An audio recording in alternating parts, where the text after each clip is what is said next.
Hello and welcome. In this video, I'm going to show you how to make an eye splice when we only have one end of the rope accessible.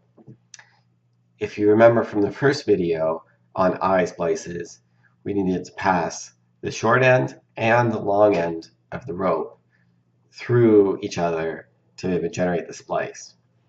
But if you've already spliced a block onto one end or already made a loop onto one end, then you'll only be working with a single end of the line. So you can use this technique to splice in that scenario. Let's start by marking our rope where we want to make the loop. We're going to start by marking one fid length from the end of the rope. If you remember in the first video, we marked the rope 2/3 of a fid length away. The reason we're doing it differently here, we're using an entire fid length, is because this splice isn't as strong. And at the end of the video, I'm going to show you why and how this splice works differently. And then we are going to make our loop next. And I'm going to mark the point where we want to make the loop. Okay.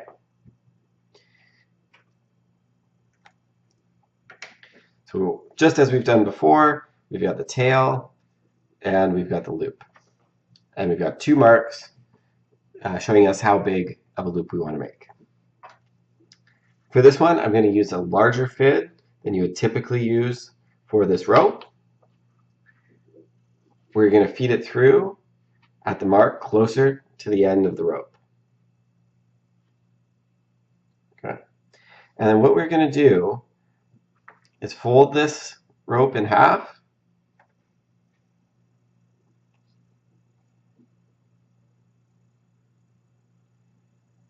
Fold it in half and feed it through. Just like this. Okay. And you see we've now generated two loops. What we're going to do is pull this loop through. Pull hard. And now what we've done is actually turned this rope inside out. To get it back right side out, we're going to take our fid and we're going to go through with the free end in the same direction. And that's going to turn the rope right side out again. Now, we're going to find our mark right here, pull it just through, push the rope together to free it up, and go in here, feed the fid with the free end, and pull it through.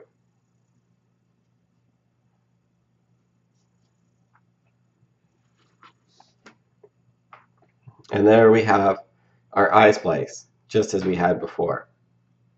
Now, one thing you'll notice about this one, when we do a typical eye splice, we take the shorter end and we put it through first, and then we take the longer end and we put it through second. This generates a Brummel hitch. However, when we made this splice, we put the long end through first and the short end through second. The result is that this can slip if you pull in the right spot. Okay?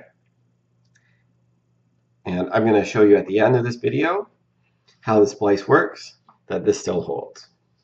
So we are going to taper this part of the line again. So we're just going to pull out one strand near the bottom.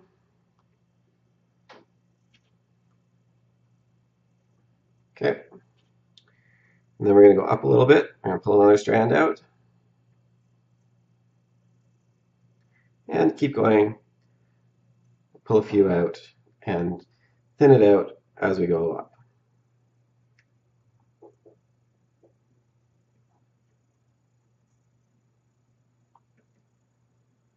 Okay.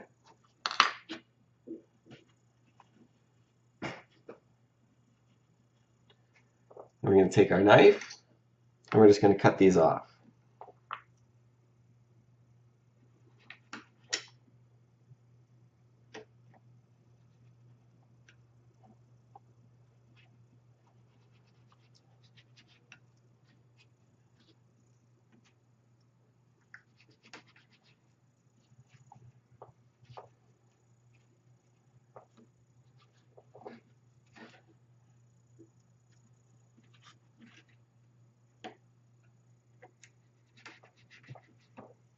Okay, 2 more.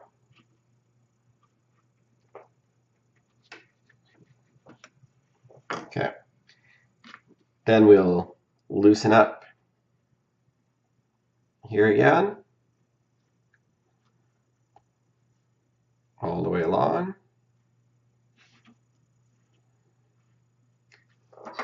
And then we're going to take our pull fit,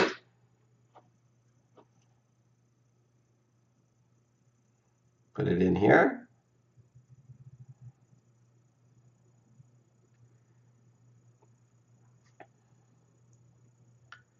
And we're going to come right out at the base here. Feed this end into the pull fit.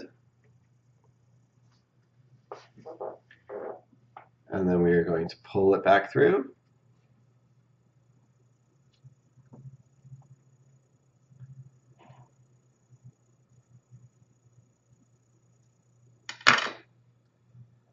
Pull it out here, nice and tight. And then milk the outer layer over. And then we have a nice, strong eye splice.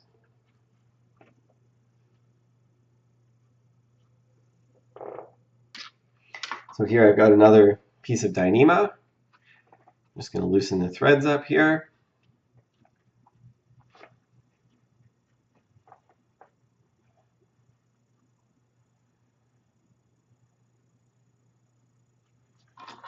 And I'm going to go in.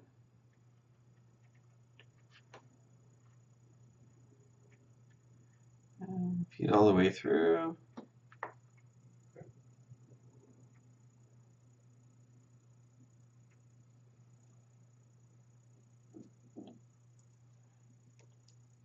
Just going to come out here.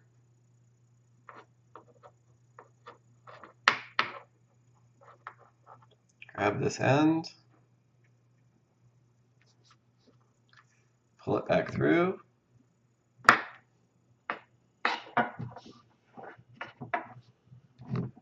This is a newer rope than I was working with earlier, so it's a little tighter.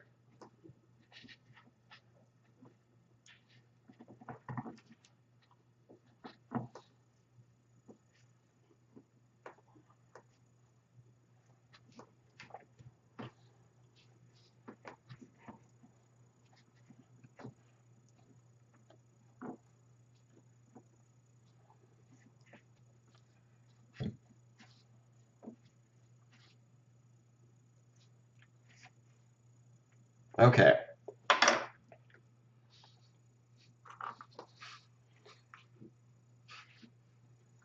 So here I've made a loop.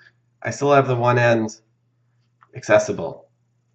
I'm just going to pull here, and you'll see I can pull quite hard, and the loop doesn't come out, even though I've only fed the line up in here.